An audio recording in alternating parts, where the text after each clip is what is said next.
Welcome, everyone, to another episode of the Powerhouse Podcast. I am so excited and super honored with my Powerhouse rock star guest who is joining me in the ring today. Not only is she just an authority in the spaces she plays in, she is also a dear, dear, dear, dear, dear friend of mine and a soul sister at every level. And so before I even tell you more about this rock star, let me just say hello and welcome to Sharon McRill. Welcome to the show. Hi, and we have someone joining us. It's Eartha Kitty.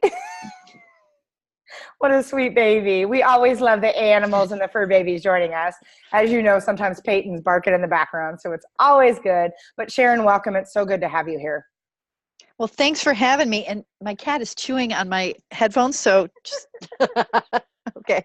Hopefully we don't have technical difficulties. So for those of you joining us for the first time, or those of you that have joined us many times, you know this is our forum to have big conversations about leadership, how we are choosing to show up, how we are choosing to serve, and how we're choosing to take personal responsibility inside those two spaces.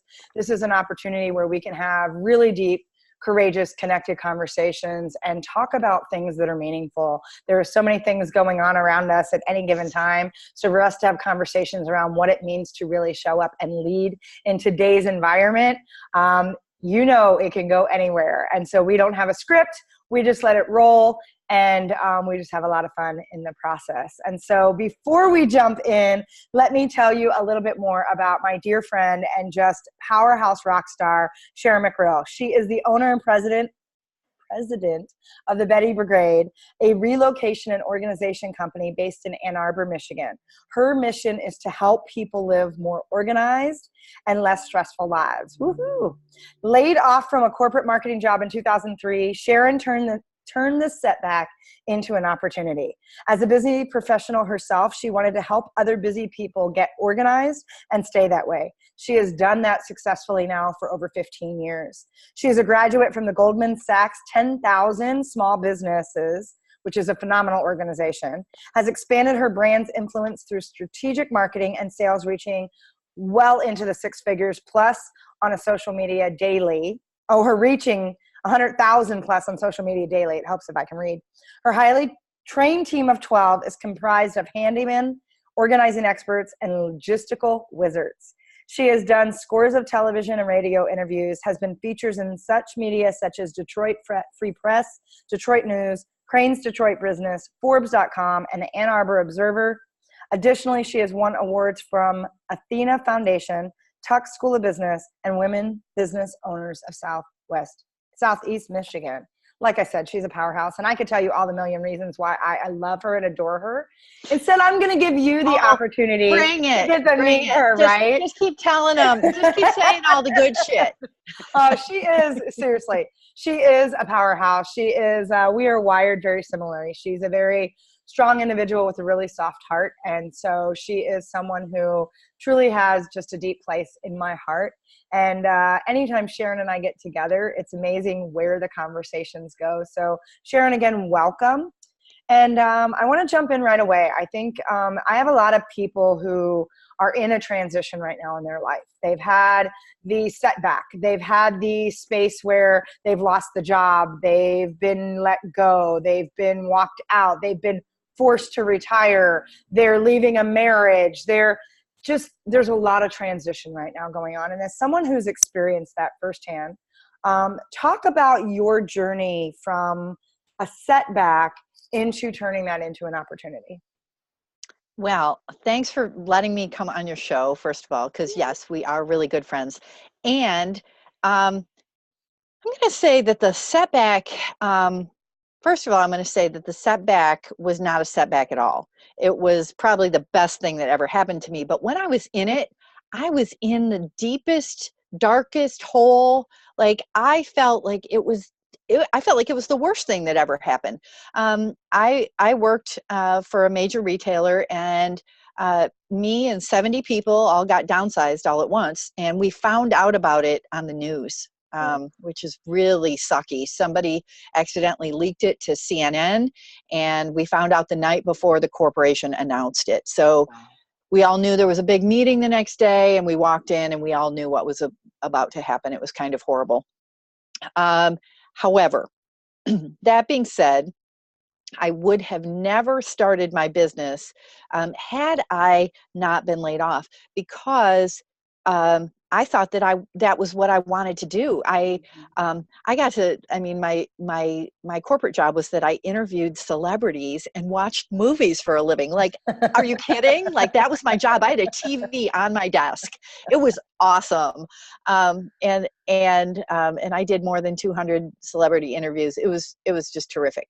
And I never wanted it to end, but it did. And so I am still friends with a lot of the people that I worked with back then. But what I thought was most interesting, and anybody who goes through a setback, is that you really do find out who your friends are. Because the people that you work with every day, you think that they're going to be right there for you, and they're not always. And the people who you don't expect to step up, like step in from the background, and you're like, who the heck, like, where have you been? And it was fascinating to watch. Well, and it's so interesting that you say that, because I had a similar, I've had transitions and been let go. And remember, I was like, I bled blue for that company, and they let me go. And the day before, they had told me how I was one of the 1,000 aspiring leaders that was tagged for the whole global, Fortune 100 company I worked for. And then they walked me out the next day. And it was interesting, because you feel like you're level at the knees, and it was the best blessing ever given. And what I think is really powerful about what you said is it does help you really identify who needs to be in your inner circle and who your friends really are. Because I know when I moved from Milwaukee, there were people that I had been hanging out with for 15, 20 years, that when I moved to Austin, they were crickets. And there were people that I wish I would have given more time to when I was in Milwaukee, that now have become some of my deepest, richest relationships, who it's amazing how we've connected and what we've done from that. So I think there's so much to gain from those opportunities. And the fact that, like you said, originally when you were in the throes of it, it was a setback. But when you really look now in hindsight, you're like, it's a blessing and an opportunity. And it's such, a way to step forward. And so, the big question that's sitting there from everybody is, how do you go from watching movies, interviewing celebrities, and having this like sweet kick-ass job to organization and purging and cleaning out people's crap, for lack of a better word? How do you make the transition and start a company, which your company is incredibly successful, and you have such a niche for what you do that is like you're the unicorn in this space. How do you go from the space where you're in celebrity land? I'll just put a big unicorn thing. This is one of my crystals, so I'm just going to put it on my forehead. Always be a unicorn. Always. Awesome. How do you make that transition? How do you decide that you're going to decide to be your own celebrity and your own unicorn in a space where it seems like it's 1,000 miles away, different degrees from where you were at? It is 1,000 miles away. And when I look back, I'm like, oh, like, and this is one of the things that I didn't realize, is that I already had all the skills that I have now. They've just become enhanced. And what I did in corporate life, I mean, yes, I did celebrity interviews, but I also did project management, and I helped launch a major retail website. I mean, that was a big freaking deal. And I was one of the original 5 people that launched this website, and we went to 70 people. So I learned a lot about project management and about setting up systems and about making sure that like all those details were checked. And so, and my parents and grandparents both owned their own businesses. And so I saw how hard it was to run a business. But here I am 16 years later running my own business, and I enjoy it more than I thought I would. I thought it was going to be, I mean, yes, it's really hard work. It's like there are days when it sucks running your own business. And there are other days where you're like, oh, hell yeah. Like, I'm going to go have a bourbon in the middle of the day because I can. Yeah. And I'm actually having one of those days today. I didn't have a bourbon. Not yet. Not yet, right? It's coming. But I totally had a day where I talked to somebody. I got asked to film a TV pilot So that's coming. I met with one of my former clients who is interested in becoming an investor. Like, and those meetings were not even set up when I woke up this morning. Like, they just happened. It was just miracles that I was like, oh, okay, this is happening today. And that's great. But you don't just go from like Krabby Appleton to like joyful unicorn. You like, some people can flick that switch. Candy, I don't think you and I can do that. No. We have to like wallow in our own slop for a while. I mean, let's talk about that for a minute. Cause I think that's what, people do. Cause you and I in particular, we are strong personalities, and there's a lot of people from the outside looking in that will say things like, man, they got their shit all together. They always know how to show up. They're just powerhouses. Cause there's times when I embrace the word powerhouse. I love it. It makes me light up. And there's other times where it makes me cringe, where I'm like, I don't want to be the powerhouse today. I want to kick and scream and whine and throw myself in a fetal position on the couch. And I don't want to talk to a human being. And I want everybody to leave me the F alone.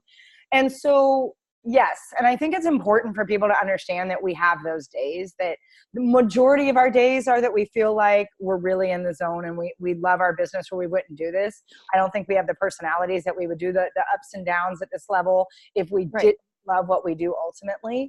Because there are some days that really kick your ass. They're hard, they're tough, and they suck. And you do get into the space where you're like, seriously, blah. And I just want to like puke all over myself, let alone anybody else. And so I'm curious, Sharon, because you and I are so similar in so many respects. I would love to know, what are some of the strategies? What are some of the things you do to either give yourself permission to say, you know what, then it's a day I need to reschedule. It's a day I need to like say no. Or how do you create enough energy that while you can't make an instant switch all the time, you still can show up and serve to be the leader that you are, because you have a team that relies on you as well, and you have clients. How do you manage that space? Because it's a real space that I don't think people get sometimes, that we go through probably more than they think we do on any given week or day. We have off days all the time. Oh, absolutely. And my husband sees that more than anybody, because he gets to see the no makeup, wake up in the middle of the night, it's 3 a.m. and I'm trying to figure out how I'm going to pay that, that big bill or whatever. Right. But the interesting thing is that one of my mentors says this all the time. He says, when you get bigger, your problems change, but you just get different problems.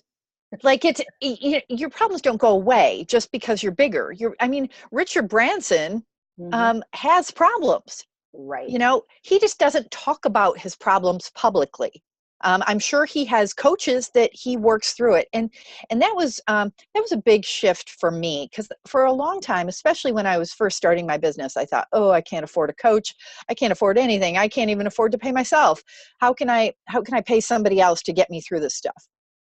And one of the things that I figured out was that there are ways to get coaching. There are organizations where you can get coaching for little or no money.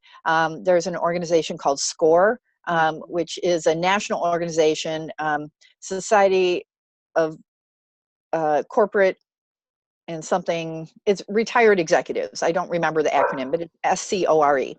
And you can usually access them through any chamber of commerce.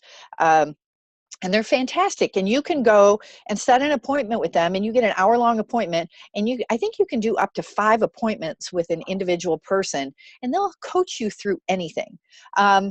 And because they have been there, and maybe not exactly your industry, but they have been in business, and they know what it means to like hit those deadlines and make payroll and all the stuff that you have to do to pay your bills to get you through, so you don't lose your house, so you don't lose your car, all of those kinds of things.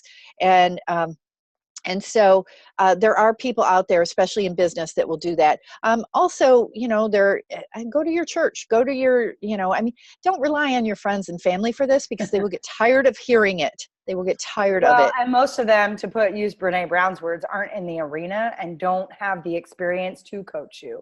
And there's something I really want to solidify for people in there, is the fact that every successful person, even Tony Robbins, will sit there and tell you that he has multiple coaches, even now, with the billions and billions and billions of dollars and the hundreds of millions of people that he's impacting every day. He has coaches to keep him sharp, because that is one of the biggest missed opportunities, I think, for business owners, is that they don't seek guidance early enough.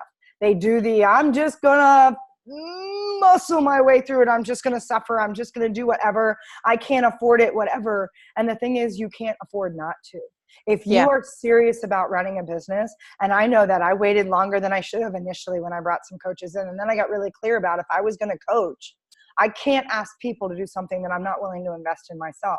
And, I tell people, you look at what you invest in me, I'm doing that 5 times over and bringing that to you, because I got to make sure I'm constantly one chapter ahead, that I'm leveling up. And to own a business and not ask and solicit help and guidance and the guardrails is probably, in my opinion, one of the biggest missed opportunities for most business owners, either just starting out or those that have tasted success.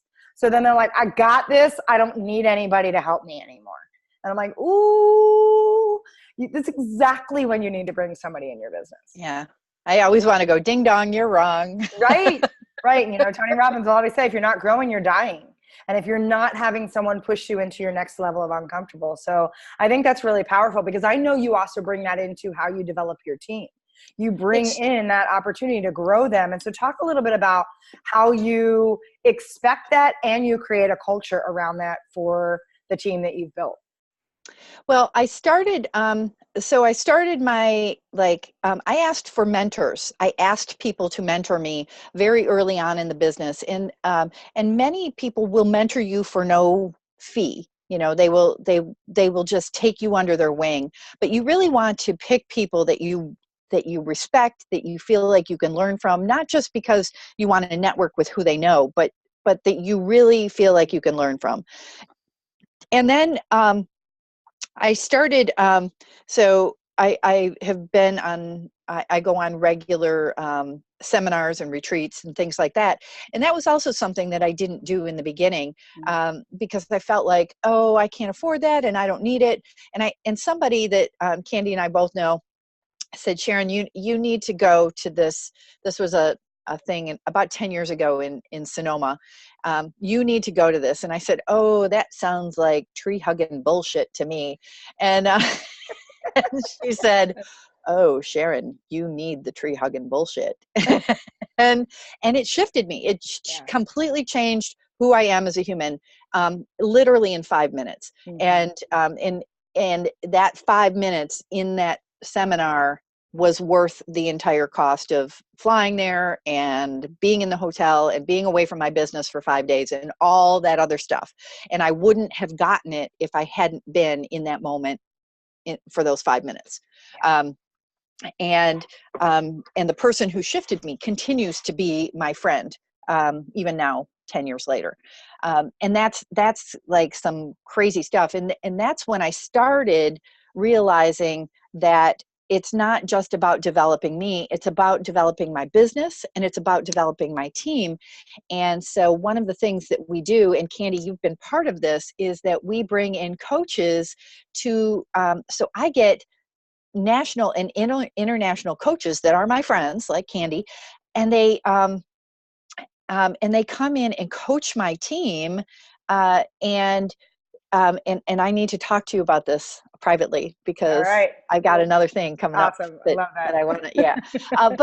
But anyway, but the point is that we plan it. So once a month, we have some sort of business development within our team where we plan a longer meeting, and I buy everybody breakfast. And I just cater in Panera. It's not expensive. And the whole team eats, and it's a learning opportunity, and we plan our meeting to be a little longer. And then once a quarter, I bring in a bigger coach like Candy or some of the other big coaches I know, to teach my team about how they coach and about, because Candy does so much work with teams in corporations. I was like, how can I not take advantage of her knowledge? And I get to hang out with my good friend. Right. So that part is awesome. And so now my team knows, oh, okay. And it just says in our schedule, business development. And the whole team knows, oh, that's what's, we're having a learning opportunity. And one of my employees bought a house because of what she learned from our CFO about her money and how to manage her money. One of my employees who lost a daughter to drug addiction went and got therapy. And she said, I would never have gone to therapy if I hadn't learned what I learned in business development. I'm like, wow. And this isn't, there's a cost to that, and the cost is immeasurable. The benefit is immeasurable to my team. Right. Because it's not, I don't look at it, and for me, there's a semantic there that I don't look at something like that as a cost. I look at that as an investment. And so when you invest in your people, and I think, you demonstrate that so well. And I know I had so much fun coming in and working with your team and being able to play in that space. And the fact is there's large organizations that are not doing this for their people, and they can't understand why their culture is deteriorating, why their turnover is so high, why people are disengaged, why they're not having clients that are satisfied. And it comes back to, it needs to be about people first. And the fact that you can demonstrate that and model that as a smaller business, but a really successful smaller business, you're creating a culture where people, that's an expectation. It's a non-negotiable. It's not like people can opt out of that. They are there to be present, they are engaged, they are to participate, and it creates and builds that bond across your organization that also then transfers out to your clients. And so there's a huge return on an investment like that. And it's astonishing to me, because one of my biggest pet peeves that I hear, and it's one of the things that I'm just charged up to change, is the fact that people will say, oh, it's business, it's not personal. I'm like, it's business, it ought to be personal. It needs to be purposeful, because the only way business happens is because people come together and create interactions. Products and services don't sell themselves. Things don't you need people to be able to solve problems and to be able to lean in and listen and to be able to lead in order for us to have any kind of success in that space. And it's astonishing to me how many people will continue to look at it as, oh, it's a cost I can't take on. And I'm like, it's not a cost, it's an investment for your business.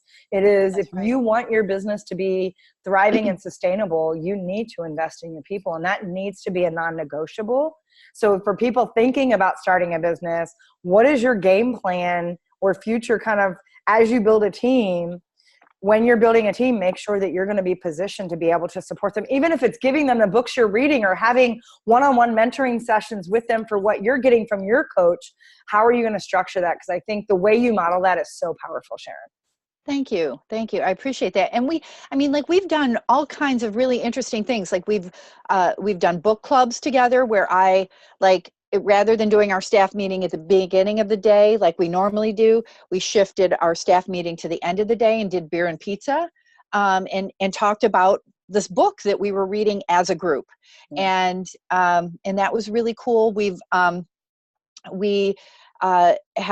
do regular outings together as teams, where I take the team every summer. They have free concerts here in Ann Arbor, and I take the team and buy them lunch, and we go to a concert in the middle of the day. The concert is at noon, and this year we're going to see Michael Franti and Spearhead, which is a great, he's a great act, and he's coming for free to Ann Arbor at noon. And it's like, well, of course we're going to go do that. That'll be super fun.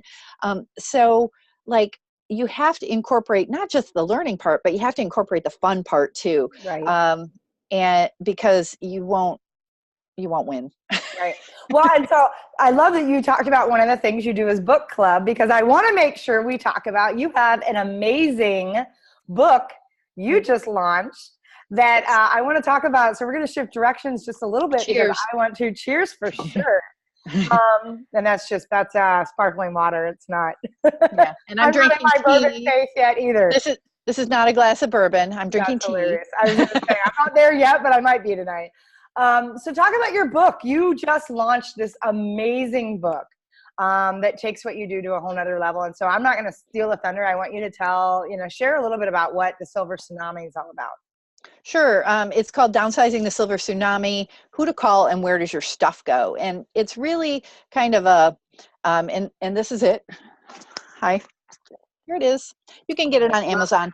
And we have a Kindle version too. But it's all about like helping people who haven't moved in years and years and years. And everybody has somebody like this in their family who maybe is stuck in their space by their stuff.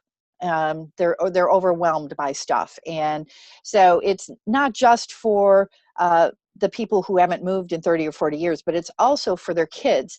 And this is specifics about like why you need a good realtor and not somebody who sells one house a year, why you need a trust versus a will or versus nothing.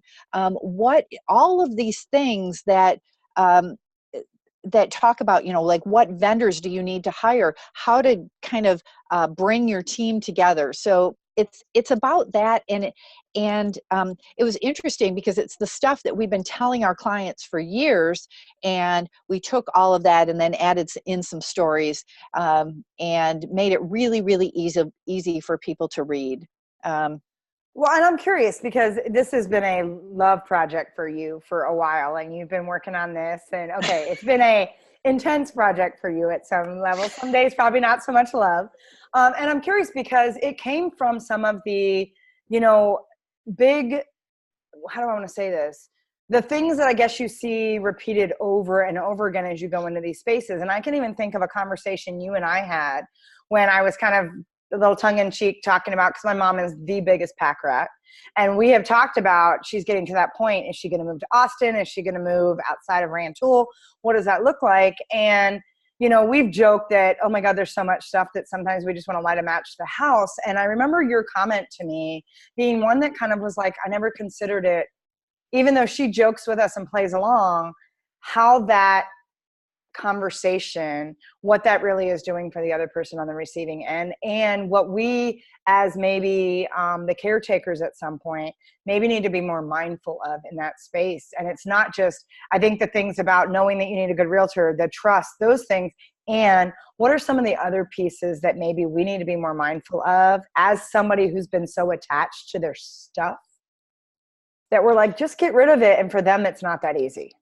Right. And it's kind of interesting. There's been this shift from, so the baby boomers or the silver tsunami, and that's actually a term that's used in the industry of people who are working with aging adults.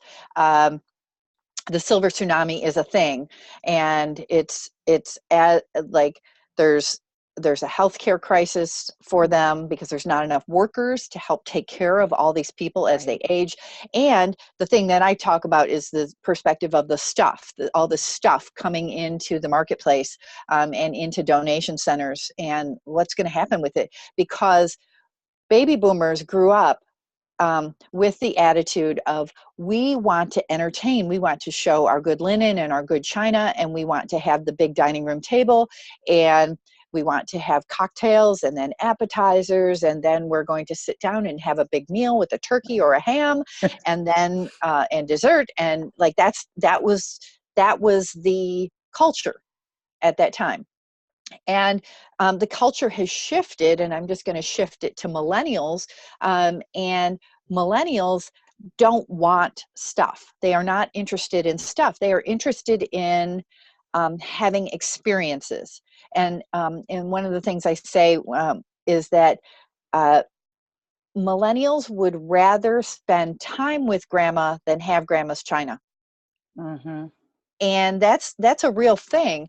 And whenever I say that in front of, if there's a millennial in the audience, they go like this, because it's, for them, it's not about the stuff. For them, it's about living their lives to its fullest. And they don't see good china and linen and a big giant wooden table as exciting. they see that as a hindrance. They see that as a burden. And so it's just two different mindsets, nothing wrong with either of them, but there's been this shift. And so when I'm speaking to seniors and aging adults, I explain, look, it's not that your grandchildren hate your stuff. It's that there's been a shift in culture. Mm-hmm. And that's all that's going on. And sell the stuff that nobody wants, including you, and take your grandchildren on a trip. Right. They would love that. Right. They'd be super excited. And that's the kind of stuff that, because that's what I hear is, oh, my kids don't want my stuff. My grandchildren don't want my stuff. And in their head, they're feeling devalued. Right. And that's the same conversation of, let's light a match and let it all go. It's devaluing that person and their life and their stuff. Absolutely. Absolutely. And that was such an eye-opening conversation because there was no intention of that at all. It's just my perspective of, I go through, in fact, I've taught my mother to do this a little bit because she knows we've had some conversations, not the tongue-in-cheek, serious ones around, Mom, there's too much stuff that we've got. You've got 150 glasses and you're a single person that lives alone. It's not necessary. Let's break. And so I'm teaching her how to purge, because I purge once a quarter, if not once a month. I am always like, You're a minimalist. Right.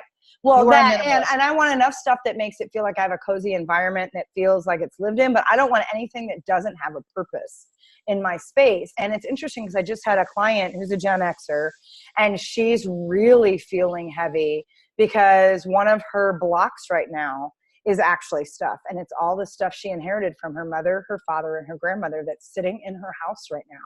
And she has such guilt, and they've all passed. She has such guilt in letting it go, even though it's physically and emotionally and mentally weighing her down, because some of the energy that's attached to it too is also. And so helping her be able to say, how can you start in one space? And even having the conversation to say, if this is something that you want to remember, because it's a piece that if you don't want the piece, take a picture of it and file it into, and it's a much lighter way to keep a remembrance of something than a big old heavy trunk that's weighing you down in your house, literally and figuratively. So take a picture of it, take it and capture it, put it on your phone, put it on your computer, put it on your hard drive, whatever. You can go back when you want to have that moment, because for her, she has such massive guilt right now when they're not even here, because she's like, but they left it to me. It's family generations of, and I'm like, and you can make a different decision. You can still honor that and bless and release it and lighten your load, because she actually wants to be a nomad. She wants to travel. She's like, she feels that she's a little jealous because her brother decided he didn't want anything and he travels the world. He lives in a backpack. And she's like, oh, I'm at that point. My kids are grown, whatever. I'd love to do that. And right now I can't, because I have this house of stuff that feels like an anchor. And so I think there's real conversations around that. And I love that that's a space that you're very courageously stepping into to help people bridge that gap. But it's not just, so it's interesting that we're talking about this, because it's not just about stuff. What you also talked about was the guilt. And so there's a ton of guilt and shame around stuff. Yes. And that, and also stuff, like things hold energy, right? You and I know that. And so sometimes mom or dad's energy is staying with that couch or with that table or with that cabinet. And so by letting it go, it's not only letting it go emotionally, but it's also letting it go physically and mentally. All of those things are opening up space for that new energy to come in. And the funny part is that, I just want to speak to your client's guilt, because we hear about this all the time. I feel so guilty, or my mother-in-law gave me this doodad and I have to keep it. She's coming over next week and I have to put it on the mantelpiece so she can see it. Well, guess what? Your mother-in-law probably doesn't care whether or not that doodad is sitting on the mantelpiece. They're not going to come into your house looking for the stuff they gave you. And if they do, are they is that really honoring you in your space? So, so I often, and this is sometimes a hard conversation to have, but this is what leaders do. You say, "Hey, I love that you thought of me, Mm-hmm. and um, would it be okay if, I take this and I use it, or I give it to somebody who I really feel will benefit from it. And if I don't want to have that conversation, like I can't have that conversation with my mom because it hurts her feelings too much and Mm-hmm. she cries and I don't want to go there and I'm like, ugh. Right. So um so I have a box of stuff, Mm-hmm. and it's my regift box.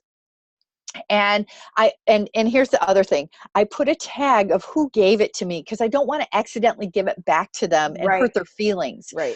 So I do put a post-it note on things that I'm going to regift, and often they're brand new, and you have to be okay with that. You have to be okay with not taking in, here's another example. So my dad gave me this really cool cat statue. It's Art Deco and very funky, and I love it. And I put it up in my living room, and I still have it in my living room. I love it. But after that, I kept getting all this cat shit, like, and not cat shit, but like cat stuff. And Right. nobody wants cat shit. That's got to stay in the Right, litter right, box. right, right. But anyway, like all these people kept giving me stuff with cats on it, and I was like, really? Am I the crazy cat lady? Like, I am not. I mean, you've been in my house. Like, I've Right. got a few cats around, but like not a But you don't want everything of your decor. I know when people right, see, they're like, oh, you like that. And then the next thing you know, everything is that thing. And you're like, okay, I used to like it. right. Like chickens or elephants or mushrooms or like, Anything, nothing. Yeah, too much. right. Yeah. You don't want little statues of black labs everywhere. No, and I mean, I have one picture in one cookie jar, and that's enough. But to that Mhm. point, I mean, we call it bless and release. And the responsibility that you have, and here's the thing, the gesture of the gift is the space to have gratitude. It's the gesture, because I have, like you, I have a cabinet that's a regift. Hi, Kitty. I actually have a little cabinet that's gifts that I regift out. They're brand new, because here's the thing. You thank somebody for the gesture of giving a piece of, a moment, because I'm not even a big gift person in the first place, but it's that space of simply honoring their gesture of love, honoring their gesture, blessing that, and releasing what doesn't serve you. And I think to be able to be in that space, like I tell people, I'm like, look, if grandma gave you the ugly sweater with the freaking battery you got to put in and Rudolph's nose is lighting up, God forbid you do not have to own that and wear that. Give that to a homeless person who needs to be warm for the winter. Take it to a shelter and feel good that someone's going to use it, and honor your grandmother who you say, thank you so much. I really appreciate that gesture of love. And then you get to decide. No one gets to decide what you do with the gift. Your only responsibility is to receive the gift. Is to receive it with gratitude, receive it with love. And what you choose to do with the gift is your space. And so I love that you talk about that, because we hold on to this stuff that we have so much shame and guilt, and then we don't understand. Because I have clients, the very first thing when something's blocking them, I'm like, we need to clear out some mental and emotional and spiritual energy. First assignment for you is to which closet you're going to start, but we're going to go through and do a purging. I had one client that their entire family for 2.5 months went through a purging of their entire house and garage. And they were like, the transformation after we finished our purging got their kids engaged to say, if we're not playing with this toy, what kids should get to use this, and got them into where their oldest daughter created the family meetings and was the project manager organizing everything, because she was so in love with the idea that they cleared out everything, that he got promoted, her business grew. And I said, because to your point, physical stuff carries an energy that if it's not something that gives you joy, I'll use a little Marie, whatever that, but that joy, yeah. If it's not spark, because I do like that. I like that if it's not sparking joy, or if it's not something that can be put into use, that's creating what you need to live your life, be functional, then get rid of it. It's taking up this space where something else could be brought in that's more fulfilling, that's more abundant, that's more something. And so, yeah, I love that you went there, because I think people really hold on to that space of, I can't because they did. Right. We had a lady who had 5 sets of china. Like she Good God. inherited her mother's and her grandmother's and her aunts and a couple, and she had her own set, and then there was like some other set. And I said, "What are you going to do with 5 sets of china?" She's like, "Oh, I need to keep them all." And I said, "Why?" And so what we did was we incorporated one of the sets into her everyday use. And she was like, "Well, I'm not supposed to put it in the dishwasher because it's got silver around the side." I said, "Throw it in the dishwasher. Like, who cares? Because you can't resell that stuff with the silver or the gold. People don't want it Right. because it can't go in the microwave, and it can't go, it's not supposed to go in the dishwasher because the silver and the gold wash off.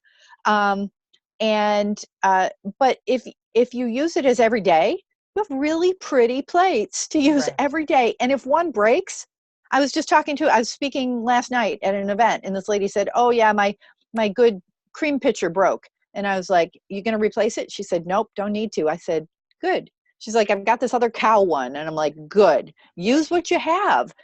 There's nothing saying that all your dishes have to match. There is nothing saying that your house has to be perfect. It just means that you have to have what you need to live, and that might be very, very different than your next door neighbor. Absolutely. And I love that. I'm such a fan. I mean, I have a couple pieces of my mom's crystal. I have a couple pieces, but they are used. I'm like, look, I don't wait for the special occasion. My life is a special occasion.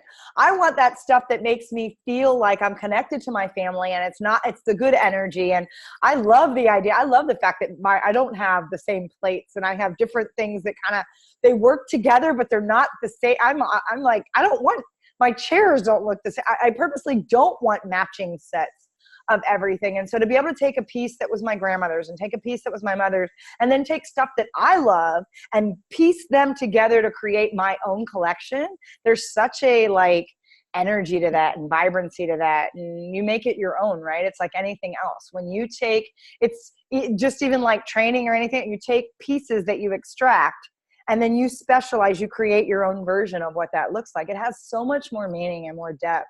And Absolutely. I love that. And that's the thing when, people hear, "Oh, Sharon, you've got this company that does organizing and you help people downsize." And there's so much more to it than just the stuff, right? The stuff is the result of mindset and beliefs and stories and guilt and shame. It's the outcome of what that's led them to.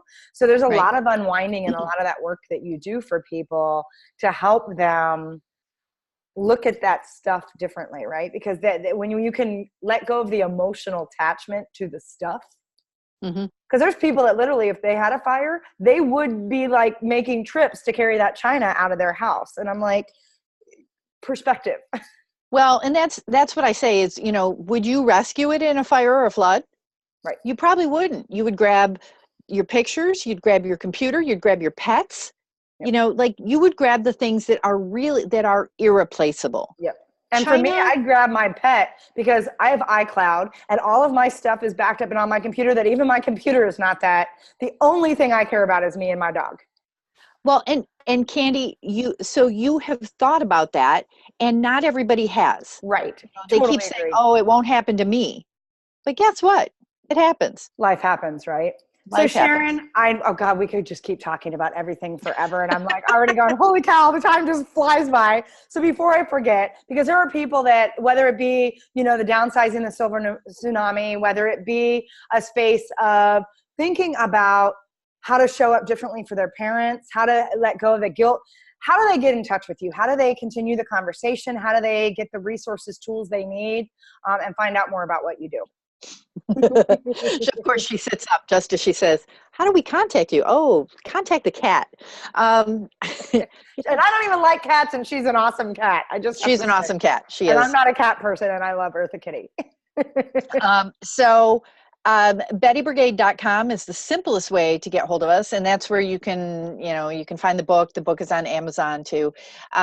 But if you're really curious, you can always just email. We've got right on our website, there's a contact us, and you can send in your questions. They come to my inbox, and we're in our busy season right now. We're booked out about 3 weeks, and and it's, I mean, we're just, we're rocking and rolling. And it's funny because when you said my bio and you said 12 people, I'm like, oh, I need to update that because we're up to 15. Oh, that's and awesome.